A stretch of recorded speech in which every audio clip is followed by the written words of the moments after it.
Hi everyone, and welcome to my interpretation of RPG A Day 2021, wherein I talk or give a few thoughts about a prompt word on this calendar that we have to use, developed by the people who, for the 8th year, have done this project. Originally I intended it to be like one take, but things are malleable. I've added recaps, I've added callbacks, so here we go.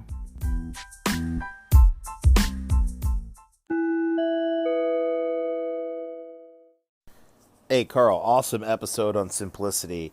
I found it a little weird that the definition you read for simplicity kept using the word natural. I don't know, just does something have to be natural to be simple? And what does natural even mean in that sense? Like, a D6 is simple and easy to understand, but is it natural? I don't know. I just thought that was weird. But I absolutely feel you on all the conditions in Pathfinder being hard to keep track of. They are for sure. You know, some of the conditions cause you to drop everything you're holding. Some of them don't. What's the difference between shaken, panicked, and afraid? Like grappled, pinned, and entangled. Yeah, you're stunned, you're fascinated. Like just keeping track of all those different ones, it is tricky. Anyway, man, great stuff. We're almost done. We got this. Peace out. Yeah, putting natural in front of simplicity is an odd thing. If you Google that, then you get this company, Natural Simplicity, which makes flower arrangements. But they are in no way simple flower arrangements. They are beautiful, and they're made of natural objects, to be sure, but they are full of wonder, right? And nature, by its very self-definition, is complex. But I guess the only thing I can think of is that when I look at the definition of natural, closely resembling and original to nature, marked by simplicity and freedom from artificiality. So maybe it's the freedom from artificiality. So instead of natural, the opposite would be synthetic or imitative as opposed to genuine. I don't know, Joe, it's a strange construct, and it's ironic that we are talking about something that is simplicity and natural, but it is in fact a construct and imitative of the real world. So I guess there's irony in that. I like irony. It's an essential element after all.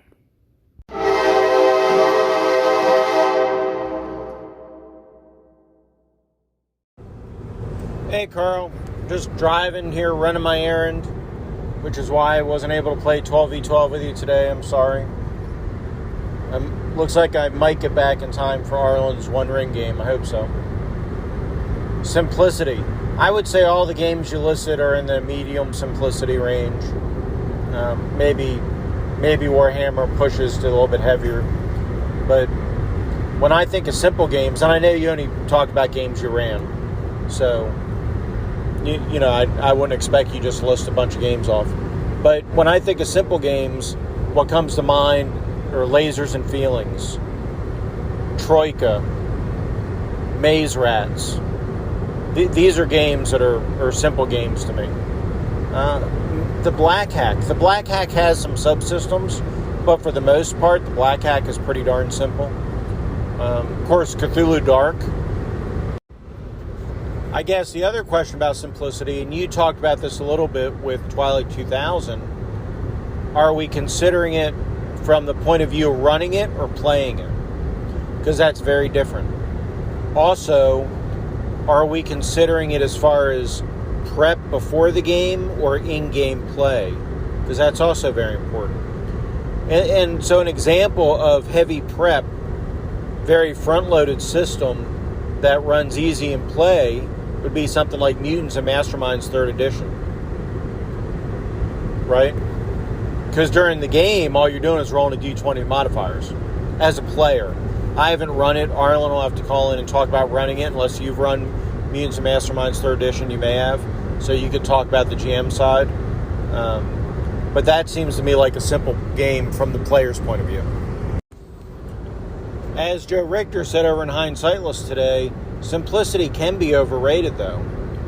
at some point you do want a little bit of crunch. You do want a little bit of mechanics to dive into. We all enjoy rolling on critical tables when we hit the enemy. So, it's a trade-off. I don't know. I think a game can be too simple. I think Cthulhu Dark is one of those things. You could pick up any non-combat heavy Call of Cthulhu scenario and run it with Cthulhu Dark. Would it be as satisfying? Maybe, because a lot of Call of Cthulhu is just the group dynamics. So cutting it down to super simple might actually benefit. Cthulhu Dark might actually be a better system than the BRP system for running Cthulhu Mythos adventures. I don't know. Unless you want action adventures, that is. I guess the problem is, with simplicity, we think of, systems with a universal mechanic. But, I kind of like, I'm like Daniel Norton, I kind of like subsystems. I like having little different subsystems do different things. That's why Savage Worlds kind of appeals to me quite a bit. So, I don't know. I think simplicity can be overrated, but I think there are times it's fun. I think Frost 12v12 is a really simple system on the surface, and I think it ought to be pretty fun to play. So I hope we can make that game up at some point. Or, get a rain date and play that at some point. So, anyhow, I'll talk to you later. Hey, Jason, thanks for the set of call-ins. Maybe in this episode you're my substitute podcaster. I don't know. What I do know is that I've not played a lot of those games you listed. I've not played Lasers and Feelings or Troika or Maze Rats. I think I have played the Black Hack, and I have a product that I think uses the Black Hack rules, Golgotha, but I can't wrap my head around it. It's like Powered by the Apocalypse. I know I've played it and I have games that use Powered by the Apocalypse, like City of Mists and The Cult and Legacy of the Fallen, Legacy of the Apocalypse, but I just don't understand how to run them. I think with Golgotha, I would probably use the Final Parsec of Savage Worlds rule set to run the background that's given in Golgotha. I don't know, it's just, maybe Joe Richter is right. Sometimes simple is too simple and I need some meat on my games. So I have a hard time running or playing Call of Cthulhu other than with the Call of Cthulhu rules. And I have tried to run Trail of Cthulhu before. I don't know what Cthulhu Dark is. I do have Joe Salvatore's wonderful product, and I have enjoyed playing that incarnation of Cthulhu. But really, I think if I want to play Call of Cthulhu, I'll just use the rules that were made for it. It just seems to work well for me. To me, it's a simple system, maybe because I've run it so much. And maybe that's it. Maybe it's like the muscle memory or the imprinted tracks laid down in your brain that make these games that I listed that I play easy for me. And the more you play them, the easier they will be. I mean, how much do we have to look up, or much longer will we have to look up things in Twilight 2000? Do we know that, hey, our APC uses 8 units of fuel per hex for consumption, but then double it if you're using methanol, double it again if you're off-road, so that's 32, right? I think we get the math. Maybe it'll come intuitively. I think a lot of these systems eventually do become intuitive. And I agree. When you use a universal system, then it's even easier and more simple. We should just play Savage Worlds. Let's burn all our other games and just play Savage Worlds. I got Flash Gordon. I got Rifts. I got Deadlands. I got something that takes place in a post-apocalyptic world, The After. I have another post-apocalyptic world where you ride on revved up super car machine things. And I got another one that takes place in 1970s Las Vegas. So yeah, I got a lot of Savage Worlds. Oh, and not to mention all the PDFs I have. I've just listed the physical products. The PDFs I have, this sword and sorcery thing. I have this last parsec thing. So, Rippers. I have some Ripper stuff. Oh, I have a Victorian Savage Worlds, which looks cool. It's like League of Extraordinary Gentlemen or Victorian horror-ish themed. So, maybe you're right. Maybe we should substitute Savage Worlds into all our games. And I think that leads into a cool segue onto what I want to talk about today for RPG A Day 2021. The prompt word is substitute. And I think I want to talk about that one time in that one game where I called an audible and used Savage Worlds as a substitute rule set for the game that we were playing. And that game was Lost Colony, right? No. Space Harn, yes, but it's called something else. Far Colonies, yeah. And I don't know, I know I like Harn. Maybe it was player pressure to switch the game.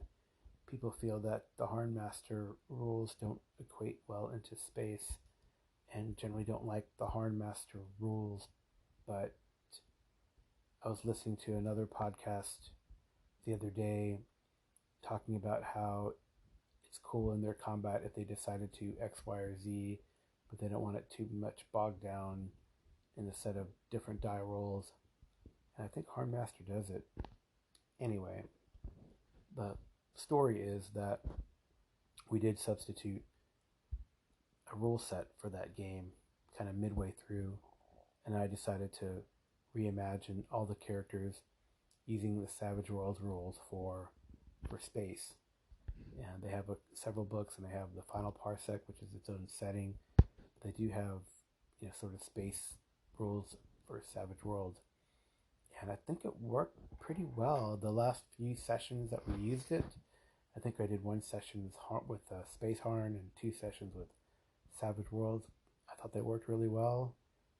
The things were exciting. I could use the chase rules. I used combat rules, sort of. We didn't have a lot of combat in that game. I think people were significantly afraid of big on combats. Just cautious players, I guess. But I think it worked pretty well. Sometimes you do have to substitute a rule set for a particular game. I know we've talked about too, if we jump back into Harn World, we wouldn't use the Harn Master rules. In fact, we'd substitute the Riddle Steel rule set for that. And look what we did recently. Arlen wanted to run his Bone Crunch hack of a Riddle Steel hack game whose name I don't remember, but he substituted another rule set, and that was Astonishing Swordsmen and Sorcerers of Hyperborea. So I guess the theme is we do that. Sometimes we want to play one game, and we still want to play together and play that game, but just the rules get into the way of the narrative. We want to change things up so that it works for our players and for me as GM at least, or Arlen as GM in that case.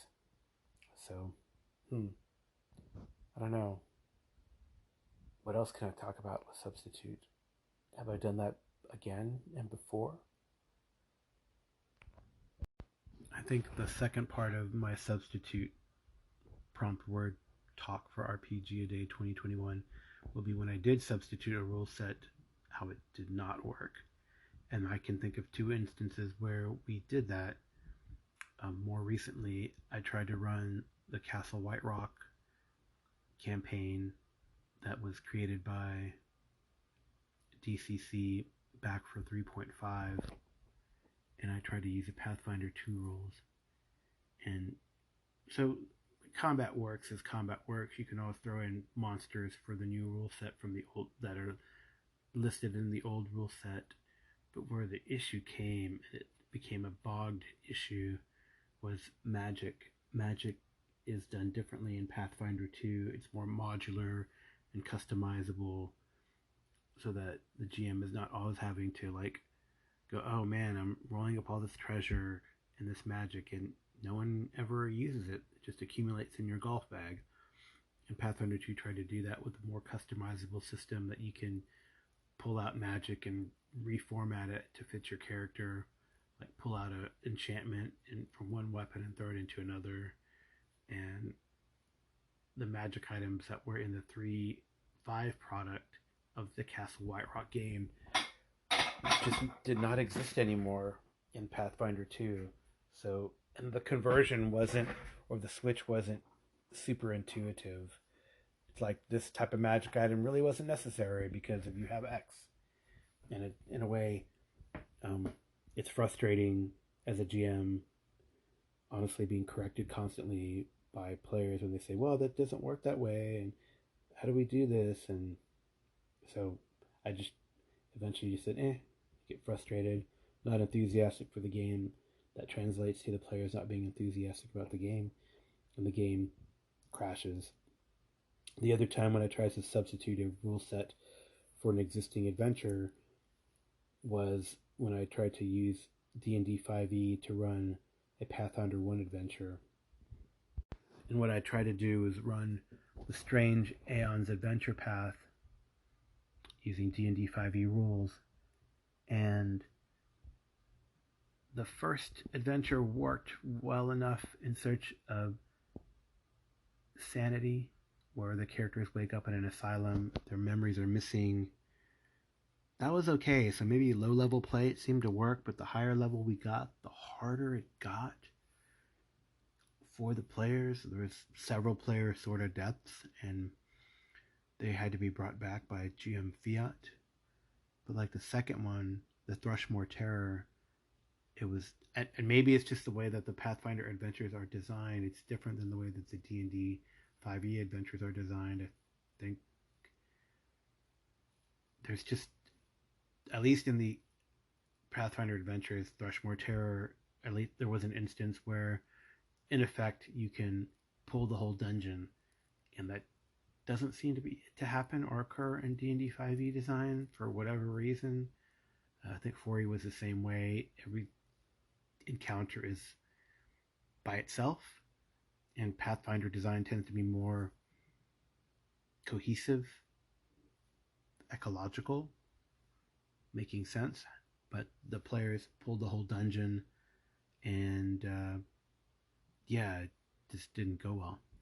So that led to loss of enthusiasm for the game, and eventually the players did not want to continue.